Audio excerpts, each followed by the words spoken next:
오늘 본문에서 전도자는 우리가 재물에 대해 어떤 마음을 가져야 하는지에 대해 말씀하고 있습니다. 오늘 본문을 통해 우리도 재물을 대하는 우리의 마음을 다시금 점검하는 시간이 되시길 소망합니다.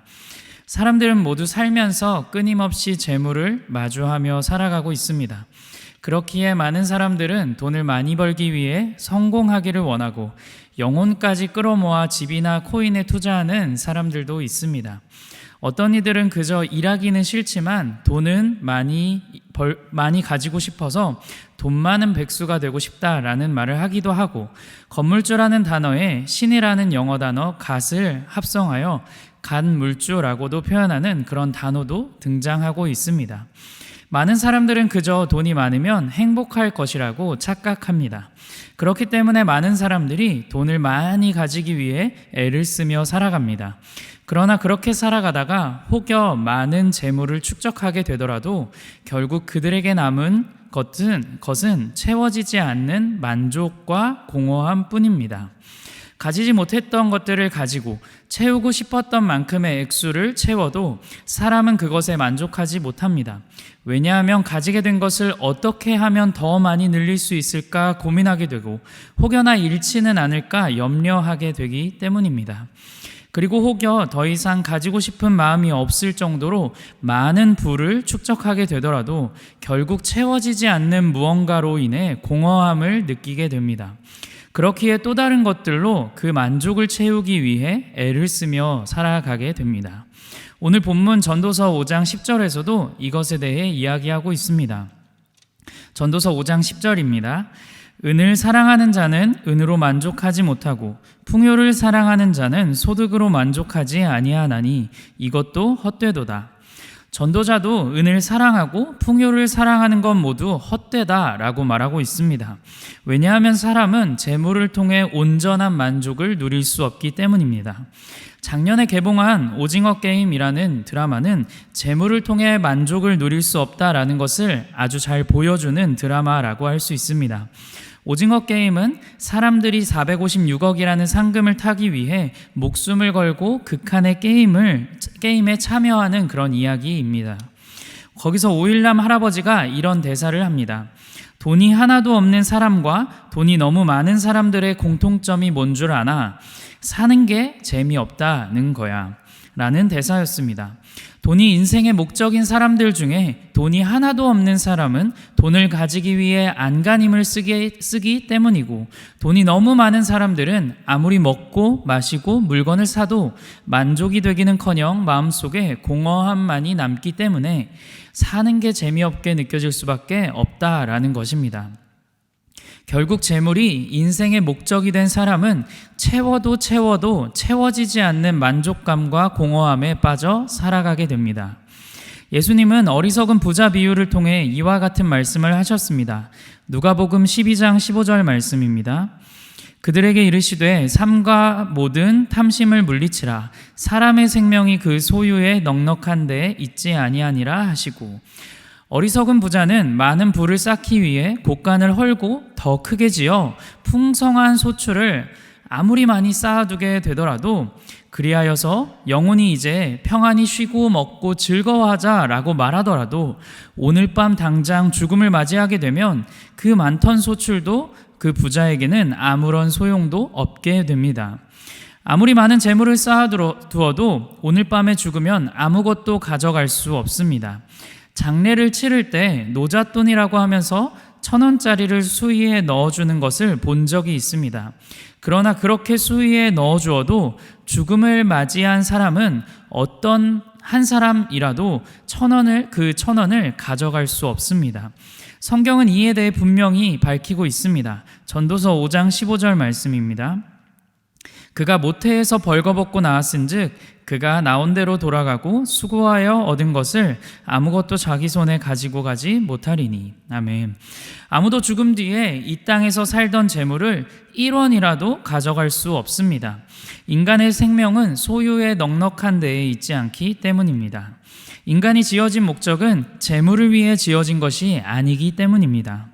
전도자는 재물이 목적인 사람에 대해 그가 아무리 많은 재물을 취하여도 일평생을 어두운 데서 먹으며 많은 근심과 질병과 분노가 있을 뿐이라고 17절에 말하고 있습니다. 이처럼 재물은 사람의 온전한 만족과 행복을 가져다 주지는 못합니다. 오히려 재물이 목적인 사람은 잠깐 만족과 행복을 누릴지 몰라도 이내 곧 불만족과 불행에 휩싸여 살아갈 뿐입니다. 그렇다면 그리스도인은 이 재물에 대해 어떻게 바라보아야 할까요? 어떤 마음을 가지며 살아가야 할까요? 먼저는 이 재물이 누구의 것인지, 누구로부터 이 재물이 나에게 온 것인지를 인식하고 그리고 인정하며 살아야 합니다. 전도서 5장 18절에서 이 재물이 누구에게 온 것인지 명확히 밝히고 있습니다. 사람이 하나님께서 그에게 주신 바라고 기록되어 있습니다. 우리의 재물은 모두 하나님께서 주신 것입니다. 많은 재물을 가진 자도 적은 재물을 가진 자도 모두 하나님이 주신 것입니다. 하나님께서 주신 것임을 인식하고 인정할 때 우리는 비로소 인생의 목적이 재물이 아니라 하나님께로 시선을 돌릴 수 있습니다. 오늘 본문은 재물에 대한 허무주의를 이야기하고 있는 것은 아닙니다. 재물은 다 바람을 잡는 수고와 같으니 필요 없다. 재물은 일만 악의 뿌리니 가져선 안 된다라고 이야기하는 것은 아닙니다.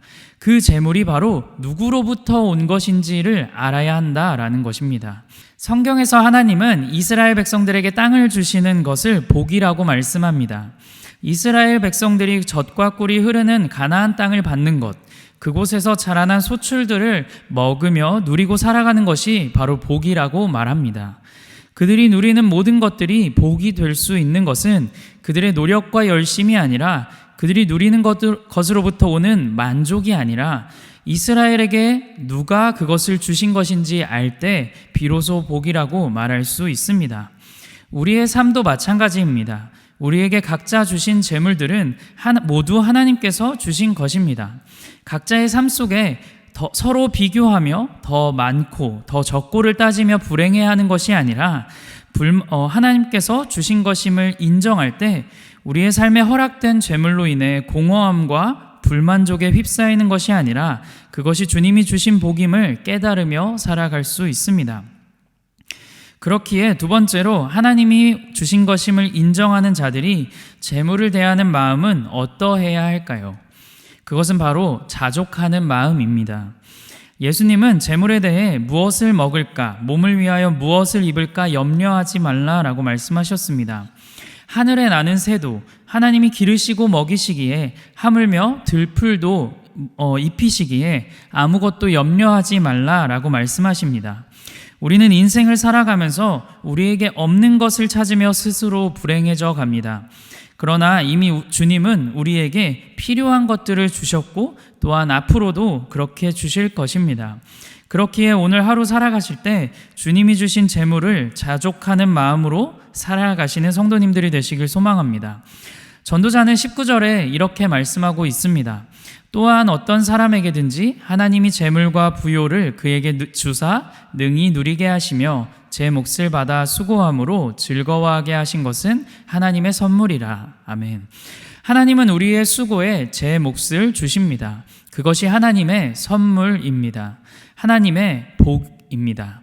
우리가 재물을 대할 때 주님이 주신 것임을 인식하고 인정할 때 비로소 우리는 자족하는 삶을 살아갈 수 있습니다. 우리가 누리는 이 재물이 우리의 만족과 행복을 위해 주어지는 것이 아니라 하나님 나라를 위해 섬기는 도구 중 하나라는 인식과 그 도구를 주시는 분이 바로 하나님이시라는 것을 인정하며 살아갈 때 우리는 재물에 대해 자족하며 살아갈 수 있습니다. 성도 여러분, 그렇기에 우리가 누리는 재물들을 더 많이 쌓기 위해서만 그렇게 살아가시는 것이 아니라 하나님의 복이고 선물로 여기며 우리의 일시적이고 찰나와 같은 이 인생 속에서 재물을 사용하며 하나님께 감사하시고 서로를 위해 나누며 살아가시는 성도님들이 되시길 소망합니다. 그리하여 우리가 없는 것으로 인해 불행하고 불만족하며 살아가는 것이 아니라 이미 하나님께서 주신 것들을 인식하고 하나님께서 주신 것임을 인정하며 하나님의 그 선물들을 즐겁고 행복하게 누리며 살아가시는 성도님들이 되시길 소망합니다. 말씀을 마무리하겠습니다. 누구보다도 엄청난 부를 누렸던 이 전도서의 전도자인 솔로몬은 그의 시대 때 은이 돌과 같이 흔하게 되었던 그러한 시대였습니다. 그만큼 부를 누렸던 솔로몬도 자신이 먹는 밭의 소산이 하나님께서 주신 것임을 9절에서 인정하고 있습니다. 그 많은 부도 모두 하나님께로부터 온 것임을 솔로몬은 고백하고 있습니다. 그렇기에 솔로몬은 하나님이 없이 재물로 만족을 누리려는 자들은 바람을 잡는 수고와 같다라고 말하고 있습니다.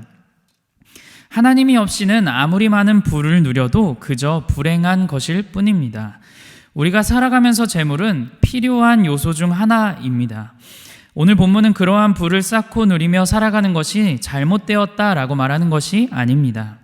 그러한 재물을 주시는 분이 하나님임을 인정해야 한다는 것입니다. 우리가 하나님께로부터 온 것임을 알 때 우리가 재물을 대하는 마음은 불행과 불만족이 아니라 행복과 자족하는 마음입니다.